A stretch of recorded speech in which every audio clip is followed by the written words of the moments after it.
पुण्यामध्ये नव्यानं समाविष्ट झालेल्या 32 गावांची बैठक बोलावण्यात आलेली आहे। कर, पाणी यासह अन्य विषयांवर अधिवेशन संपण्यापूर्वी मंत्रालयात पुण्यातील आमदार आणि पालिकेचे वरिष्ठ अधिकारी यांची बैठक घेण्यात येणार आहे। महापालिकेकडून थकीत मिळकत करासाठी कोणत्याही प्रकारची अभय योजना राबवली जाणार नाही आणि त्यामुळे मिळकतधारकांनी आपला कर आणि थकबाकी आर्थिक वर्ष संपण्यापूर्वी भरावा, अन्यथा संबंधित मिळकतींवर कायदेशीर कारवाई केली जाईल असा इशारा पुणे महापालिका प्रशासनानं दिला आहे। मुंबईतील अनधिकृत कबूतरखाने आणि दादरचा सुप्रसिद्ध कबूतरखाना बंद करावा या मागणीसाठी मनसेनं पुन्हा एकदा मोहीम सुरू केली आहे। मनसेच्या पर्यावरण सेनेनं मुंबई महानगरपालिका आणि पोलीस विभागाकडे देखील मागणी केली आहे। त्यामुळे दादरचा कबूतरखाना इतरत्र हलवण्याचा विचार पुन्हा एकदा पुढे आलाय। रत्नागिरी जिल्ह्यातील दापोली मंडणगड मार्गावरील मांदिवली येथील भारजा नदीवरील पूल अवजड वाहतुकीसाठी कमकुवत झाला। या पुलावरून 18पेक्षा अधिक जड वाहनांना प्रवेश बंदी करण्यात आली आहे। मात्र तरीही राजरोसपणे ओव्हरलोड डंपर वाहतूक सुरू असल्यानं संताप व्यक्त होतोय। पुण्यातील जीबीएसचा उद्रेक संपुष्टात आला असला तरी त्यामागील नेमकं कारण अद्याप अनुत्तरित आहे। जीबीएस उद्रेकानंतर 2 महिन्यांनी देखील आरोग्य यंत्रणांना त्याचं कारण शोधण्यात यश आलेलं नाहीये। जीबीएस उद्रेकाला कारणीभूत ठरणारे जीवाणू आणि विषाणू पिण्याच्या पाण्यासह कोंबड्यांमध्ये आढळून आले होते। त्यामुळे हा उद्रेक नेमका कशामुळे झाला याबाबत संभ्रमावस्था निर्माण आहे।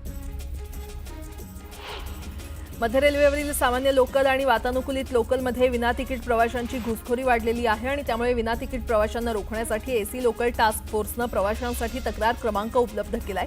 या क्रमांकावर तक्रार व्हॉट्सअॅप केल्यास 1 ते 2 दिवसात तक्रारींचा पाठपुरावा करून निपटारा केला जातोय। कल्याण डोंबिवलीमधील 65 अनधिकृत इमारत प्रकरणी न्यूज 18 लोकमतच्या पाठपुराव्याला यश आलेलं आहे। या 65 इमारतींमधील रहिवाशांना बेघर न होऊ देण्याचा निर्णय सरकारनं घेतलाय। त्यामुळे इमारतीतील नागरिकांनी न्यूज 18 लोकमतचे आभार मानले।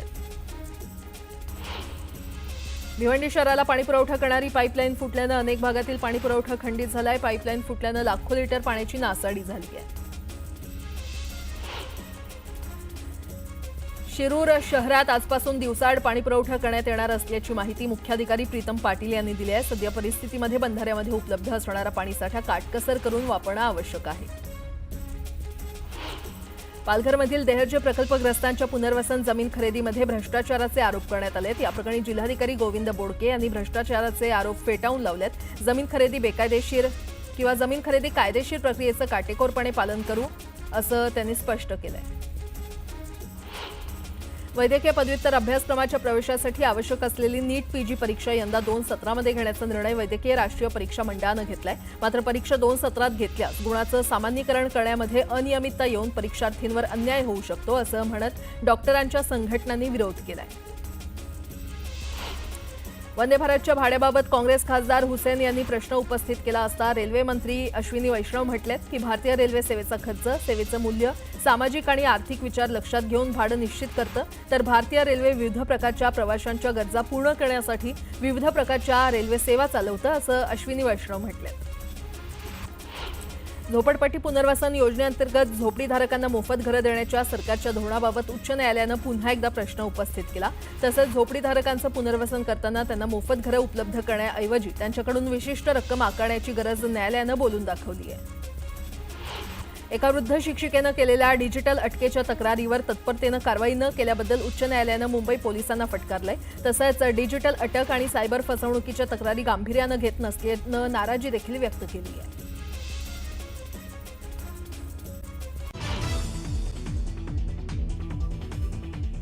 दिशा सालियांच्या मृत्यूची नव्यानं चौकशी करण्याबाबत दिशाच्या वडिलांची हायकोर्टात याचिका। सामूहिक बलात्कार करून हत्या केल्याचा आरोप। याचिकेत आदित्य ठाकरे आणि किशोरी पेडणेकरांवरही आरोप।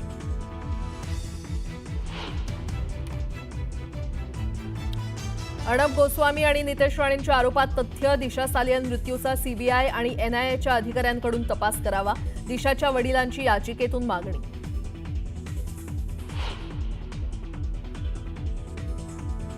आदित्य ठाकरेंनी पदाचा राजीनामा दिला पाहिजे, नितेश राणेंची मागणी। काही केलं नसेल तर चौकशीला सामोरं जा। उद्धव ठाकरेंनी मुलाला वाचवलं, आता सगळं बाहेर येणार, राणेंचा इशारा।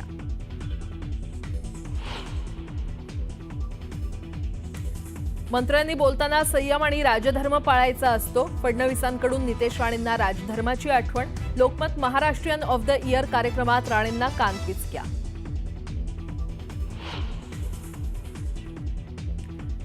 बीडच्या अंबेजोगाईतून अल्पवयीन मुलाला अमानुष मारहाण करतानाचा आणखी एक व्हिडिओ समोर।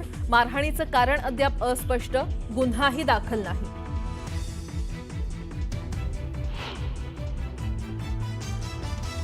सतीश भोसले उर्फ खोक्याची पोलीस कोठडी आज संपणार। खोक्याला शिरूर न्यायालयामध्ये करणार हजर।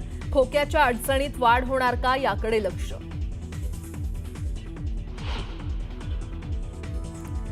छत्रपती संभाजीनगरमधील आझाद चौकातील दुकानांना भीषण आग। आगीत परिसरातील दुकानं जळून खाक। आगीचं कारण अद्याप अस्पष्ट।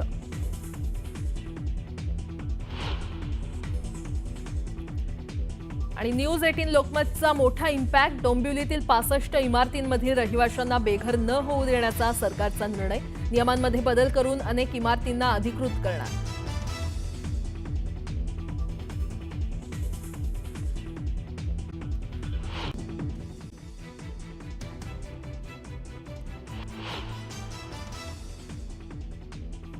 दिशा सालियांच्या मृत्यूची नव्यानं चौकशी करण्याबाबत दिशाच्या वडिलांची हायकोर्टात याचिका। सामूहिक बलात्कार करून हत्या केल्याचा आरोप। याचिकेत आदित्य ठाकरे आणि किशोरी पेडणेकरांवरही आरोप। अर्णब गोस्वामी आणि नितेश राणेंच्या आरोपात तथ्य। दिशा सालियान मृत्यूचा सीबीआय आणि एनआयए अधिकाऱ्यांकडून तपास करावा। दिशाच्या वडिलांची याचिकेतून मागणी। आदित्य ठाकरेंनी पदाचा राजीनामा दिला पाहिजे। नितेश राणेंची मागणी। काही केलं नसेल तर चौकशीला सामोरं जा। उद्धव ठाकरेंनी मुलाला वाचवलं, आता सगळं बाहेर येणार, राणेंचा इशारा।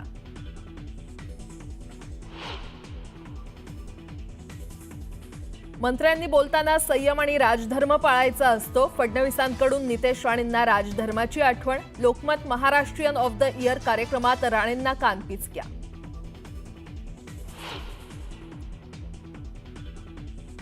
बीडच्या अंबाजोगाईतून अल्पवयीन मुलाला अमानुष मारहाण करतानाचा आणखी एक व्हिडिओ समोर। मारहाणीचं कारण अद्याप अस्पष्ट, अद्याप गुन्हाही दाखल नाही।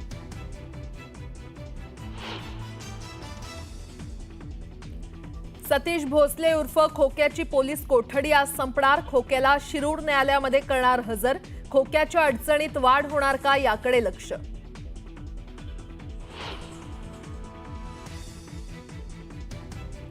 संभाजीनगरमधील आझाद चौकातील दुकानांना भीषण आग। आगीत परिसरातील दुकानं जळून खाक। आगीचं कारण अद्याप अस्पष्ट।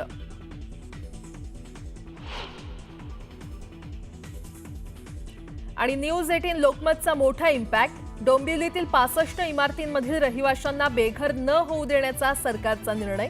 नियमांमध्ये बदल करून अनेक इमारतींना अधिकृत करणार।